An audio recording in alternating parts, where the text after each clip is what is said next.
আসসালামু আলাইকুম। চাঁদপুর স্যানিটারি সার্ভিসের শিক্ষণীয় ভিডিওতে স্বাগতম। যেমন আমরা আজকে চলে আসলাম একটি বাথরুমের ভিতরে মিক্সচারের লাইন সেট আপ করার জন্য। দেখেন আমাদের মিক্সচারের লাইনগুলো আমরা কিভাবে সেট আপ করে থাকি। নির্ধারিত পরিমাণে 15 সেন্টি অথবা 6 ইঞ্চি পরিমাণে মাপ নেওয়ার পরে আমরা এইভাবে সেট আপ করে থাকি। দেখেন উপর থেকে একটি টিয়ের কানেকশন ছাড়া হলো এবং 6 ইঞ্চি গ্যাপটাকে আমরা মেজারমেন্ট করে নিচ্ছি।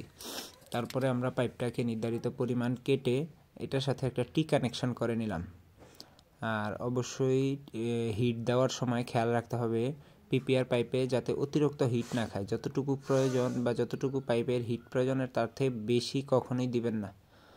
আর এটার উপরে একটা কালো দাগ দিয়ে নিলাম, কারণ এখানে একটা লাল দাগ থাকে পাইপের মধ্যে, ওইটা আমি ভুলে ভিতরের দিকে লাগিয়ে ফেলেছি।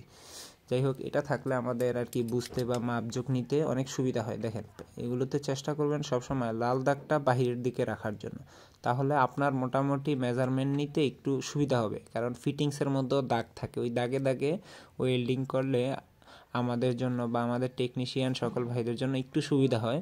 তবে না হলে যাদের অভিজ্ঞ আছে তাদের কোনো সমস্যা নেই, ঠিক আছে। যাই হোক, এখানে একটি ব্রাশ এলবো সেট আপ হবে, তাই ব্রাশ এলবোটা অ্যাডজাস্ট করে নিচ্ছি। কোন পরিমাণে কাটা হবে, আসলে এগুলো করতে ব্যাপক সময় সাপেক্ষ একটি কাজ। আসলে অনেক কাজ করা যেত এই সময়ের মধ্যে, কিন্তু এইটুকু কাজ করতে প্রায় অনেক মেলা সময় চলে যায় আমাদের। আর এই একটা মিক্সচার সেট আপ করতে যেই সময় যায়, প্রায় একটা সিঙ্গেল বাথরুম ওয়ারিং করাটাও সেম টাইমের মধ্যে হয়ে যায়। তাই আমরা আলহামদুলিল্লাহ আমরা এই সাইডের একটা এলবো ওয়েল্ডিং করে ফেললাম।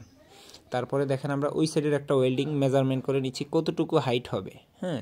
কতটুকু হাইট হবে ওটা আমাদের লেভেল দিয়ে আমরা একটু দেখে নিচ্ছি কতটুকু হাইট হবে। ওই পরিমাণে আমরা আবার ওইটাকেও কেটে নিলাম। কেটে নেওয়ার পরে লেভেলটাকে আবার এই সাইডে ঘুরিয়ে নিয়ে আসলাম, কারণ লেভেলটা আমরা আবার এটার উপরে সেট আপ করবো, যাতে আমাদের পাইপটা বা এলবোটা, যেটা পাইপ এবং এলবোটার যে ওয়েল্ডিং হবে, ওই ওয়েল্ডিংটা যাতে সুন্দর হয়।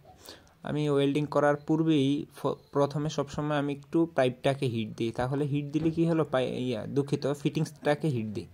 ফিটিংসটাকে হিট দিলে আমাদের একটু সহজ হয়, বা ফিটিংসটা একটু ভারী থাকে তো বা শক্ত থাকে তো ওইটা একটু হিট নিতে সময় লাগে। পাইপ আর ফিটিংস একসাথে ওয়েল্ডিং দিলে ফিটিংসটা একটু দেরিতে গলে, তাই আমি ফিটিংসটাকে আগে দেওয়ার চেষ্টা করি।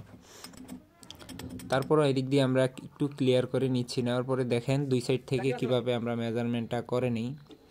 আর অবশ্যই যারা দেখছেন আমাদের পুরো ভিডিওটা কেমন হয়েছে অবশ্যই কমেন্ট করে বলবেন।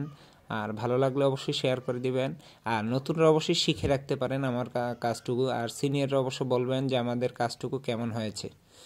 দেখেন আলহামদুলিল্লাহ আমাদের লেভেল পুরো ঠিক আছে এবং মাটাম